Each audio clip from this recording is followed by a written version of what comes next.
with my video, I didn't really make what I thought was an effective short film. I'm not saying my film was bad, but if I did it again, I would have made it a bit more hard-hitting, a bit more dark. I think that the ones I researched, the short films, the good ones, were all kind of had darker plots or darker twists in them. I think ours was a bit too... It lacked any kind of meaning. It didn't really draw the emotions that I thought were necessary from to the audience to create a good short film. I wanted the crimes to be a bit more dark, or maybe the twist just be a bit more dark, just so that you can kind of get an impact from the audience. You maybe shock them or do something unexpected. I think ours was kind of easy to follow. It kind of lacked something, and I think it would have been better if we had added like a purpose or a real meaning or a point to our movie. Having said that, I think that our film was actually pretty good in the way that it was kind of constructed. The storyline was good. I feel like I went along with the group decision not to make it that dark and just to make it kind of easy. I wanted to do more of a thriller, but the people in my group said, oh, we did a thriller last year and we want to try something different, which is fair enough, but I feel for our movie it would have been much more effective in the time we had, the 5 minutes or so we had, to have made it a thriller movie. The poster that I've been working on, I feel like there are a couple bits to be changed due to some of the feedback I've received. I will probably go and do that soon. But the poster as it is now, I feel that it's a big improvement on what we had before. I mean, before we had just me holding my passport in front of a brick wall, and I said to my group, I said, let's just not cut corners. The only reason we're shooting in front of a wall is because you can't be bothered to go out and shoot anywhere else. And they're like, oh, it'll be fine. And what eventually was produced just did not look like a movie poster. So I decided that I would go out and take a few pictures myself. I used kind of a dark alleyway, so it gave me kind of like a mysterious enigma kind of effect, because I had shadows on my face which I increased in Photoshop. I went along with the kind of blue. I've got writing over my face, and some people say, oh, why is the writing on your face? Like the numbers blue, and the point of that was just to kind of take the idea of identity, like the crime and the police, they kind of number people. So you're not a person, if you're a crime statistic. It was all to do with the idea of time in the film and numbers. I thought were quite relevant in the form of identity in this film. I used the same text that I used in the movie on my poster, so I feel like that kind of creates some sort of synergy between the two products. You can kind of recognise where that's come from, and that helps with creating a brand, I feel. I didn't want to give away too much on my poster, too much of the plot. I didn't want to say, oh yeah, it's a movie about a boy who gets into an altercation with a policeman or whatever. I didn't want to give away any of the plot, so I kind of led people down the wrong path with my poster. I wanted people to think that he was a dark kind of evil, maybe evil kind of person, just by adding in that dark shadow, and the eye contact is quite intense. I feel like that kind of adds to the audience expectations going into the movie. They're thinking, oh yeah, this guy's bad, he's going to get arrested, and it kind of leads them down the wrong path, which is what I wanted from my poster, really. And also I think just the kind of it's simple, the design is simple, but I feel like it makes for a better poster. Before, we didn't have any of this kind of empty space where we could put text on it. We had this, and there's not a lot of room to work with here and above my head or below me or whatever to put text, and I think that's really important in your poster. You need to have the title. You should have space for your title. You need to have space for everything else, the reviews. So I feel like in our first one, no one really listened to it. I said, let's have some empty space like this, where we take the picture and we can have last night here, we could have, so forth, and a text box. And everyone said, no, it'll be fine, and I kind of went along with it, stupidly. I should go with my gut instinct more, rather than just saying, okay, the rest of the group wants to do this, so, well, even 2 against 1, I lose. Rather than thinking like that, I should think, actually, no, I think I know what I'm talking about in this one, which would have saved us a lot of time in the end. I also did the review for the Little White Lies magazine, where I took a screen grab from our movie. I chose the CCTV scene screen grab because it's kind of relevant to the whole plot of the movie, and I made it as the exact layout, as close as I could make it to the magazine Little White Lies, because I feel that is the kind of magazine we're aiming our product at. I mean, they've done reviews of their short films in the past, and they're British based, so it ticks all the boxes for me. So it feels like, along with the poster, along with the movie, this could fit in as a kind of commercial way to promote our product. I used the program InDesign for this, and I feel like I managed to replicate what they have done pretty well. There was a couple of things that I couldn't figure out how to do, or I didn't have the skills or knowledge to do, such as in Little White Lies, the first letter of the article had its own little block. It was a big, like, bold, I remember the one I looked at was a big bold R at the beginning of the thing, and it had its own little space, but I couldn't work out how to do that, so I just made it a big bold L for last night, and kept it in its own line. So there's a couple of compromises I had to make, but I feel like I got very close to it looking quite professional, and I'm quite proud of that. The big key point in making a movie or making any kind of media product is that you've got to make something you're proud of. If someone says to you, oh, let me see your movie, and you think, oh, do I have to? Then you probably haven't made a good movie. If someone says, oh, can I see how your poster's looking, and you're not excited to show them, then you probably need to redo your poster. So I feel like you should take, I know editing, you see your movie and scenes from your movie over and over and over again, but all of that work should not be for nothing. Even if you get bored of it, you should want to show other people, and I feel like you know when you're in the right line when you get those feelings. This year I didn't particularly get those feelings about my movie. I wasn't particularly excited about showing everyone because I feel that I didn't push what I wanted to do this year as much as I did last year, and the group didn't really go with what I wanted to do as much this year.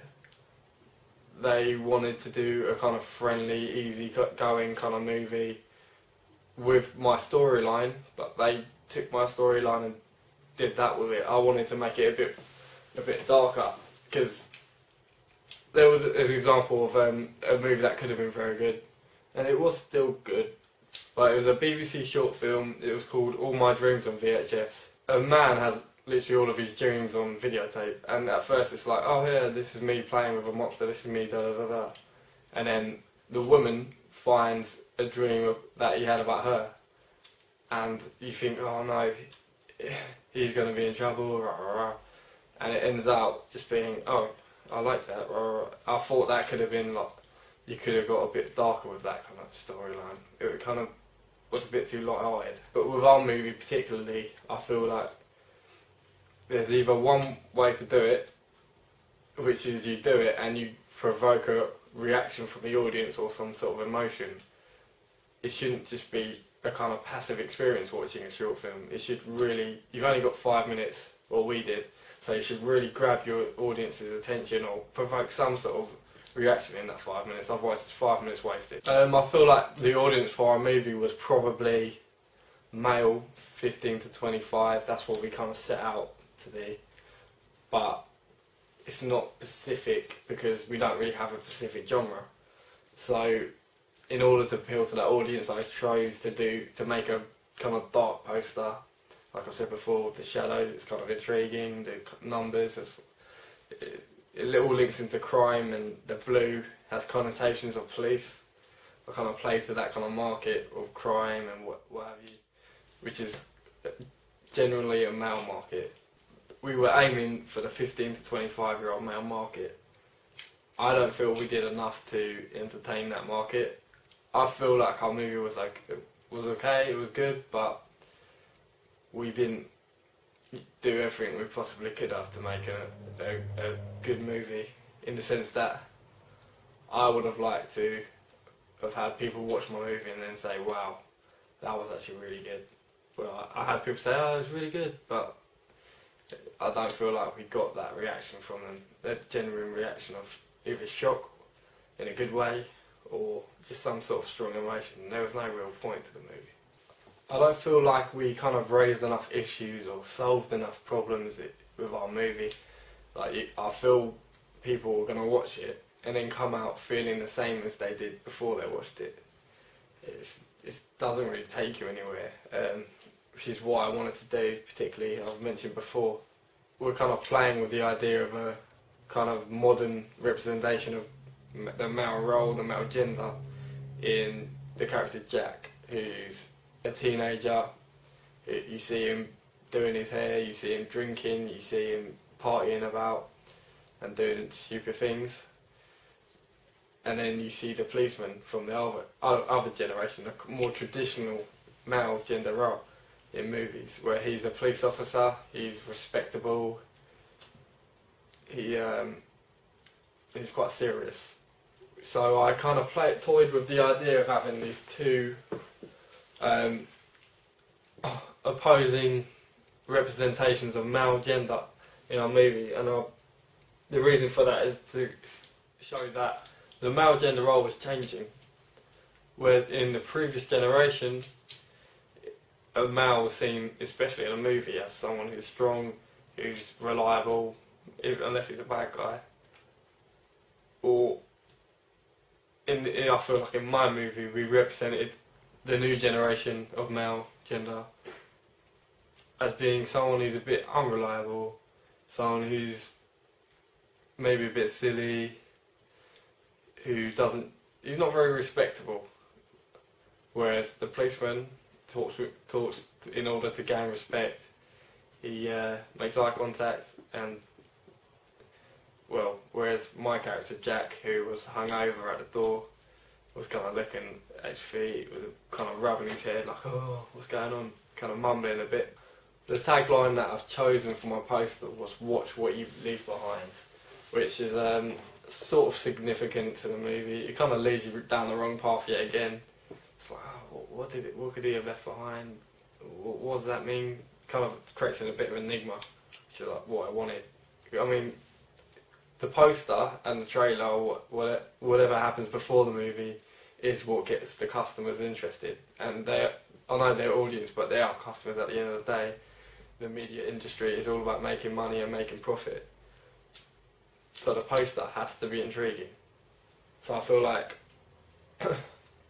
you can lead them down one path with a poster, and the movie can sort of take them to another path without having the poster lie to the audience. It kind of is misleading, but it's not irrelevant, and it's not lying to the audience. It's just sending them off down a different road, so that the twist is more effective in the movie. There's a couple main locations in our movie. One of them is like the teenager's bedroom, which is a place that most teenagers in our target audience can kind of relate to. When there's bottles of alcohol on the floor, like the mise-en-scene includes some props, includes like just a messy room really, and it's kind of playing to the fact that it's kind of playing to our target audience. It's saying like, I'm just like you, but it also kind of helps the story along a little bit, because we deliberately put those props there to say, oh, this character got really drunk the night before, and then we go on to explain why and how he got drunk and what he did, and it's kind of relevant to the plot as well as reaching out to the target audience.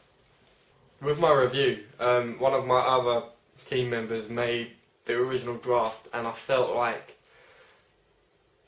it was trying to be too clever, almost in a way that where you have a beauty pageant winner and they say, oh, the problem in the world is we need to have more world peace. It's like you're trying to play up to what you believe people want you to say, rather than, you know, giving a kind of honest opinion or whatever. So I rewrote that. I rewrote the review, made it more relevant to our movie. I feel like some of the comments that were made in the review, the original one, weren't really that relevant to what we actually had done, and it didn't make sense because it was just over the top complicated language that didn't really flow well and didn't really make sense. I changed that. I talked about things that I felt were more realistic as talking points, rather than saying Gary Mills, the policeman, was a breath of fresh air. It was just one example. I felt, and it said his charisma, the policeman's charisma was breathtaking. I thought, no, actually, he didn't come across with charisma. We wanted him to be the kind of dull, older generation of a male role. And all he did was stand there at the door talking. So I thought, if you're going to say his charisma was breathtaking, it's like you haven't even watched the movie yourself. So I changed the comments that we made into things that are more relevant to fit our movie. And I feel like our review now is something you maybe would believe was made from the actual magazine. I'm not too sure because I don't usually read magazines that much. But I feel like it wouldn't be out of place in the little White Lies magazine that we chose. It was effective in kind of creating some sort of want for the audience to go out and see our product, particularly our target audience, with the blues and the blacks and the kind of mysterious look on my face that I portrayed in the poster. I've got some feedback on that poster, such as the writing on the face makes you curious as to what is going to happen and that kind of thing. So that was all what I wanted to hear. It's just a bit of curiosity about what's going on. I did make another poster, however, as people liked it, but it didn't receive as much positive feedback as the other one. It didn't receive any negative feedback apart from one person who said to me that I should use the other poster. So I went with that decision because it was a decision I agreed with.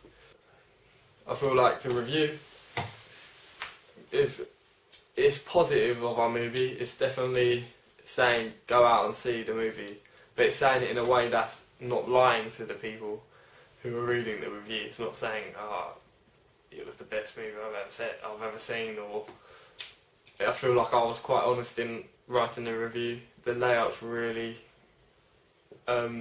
close to the layout that we were looking for, which I was able to achieve in InDesign, and that I feel like it was an effective review, and if people read the review they would want to see the product. The movie, however, it's not exactly what I would have done had I had full control. But there are definitely good parts to our movie. I like the storyline. However, it wasn't going as far as I wanted it to go.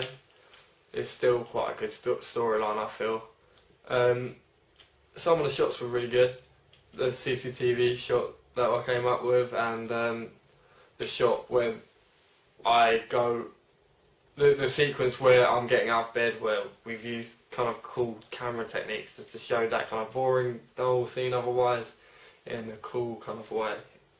I feel like we've achieved what we've kind of set out to do as a group, which is create a product that could be believable.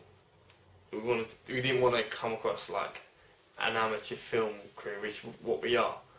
But we didn't want it to be obvious. We didn't want it to be glaring obvious that this is an amateur film, which I feel like it's not obvious. It could be on a BBC Short Films website, and it wouldn't look out of place.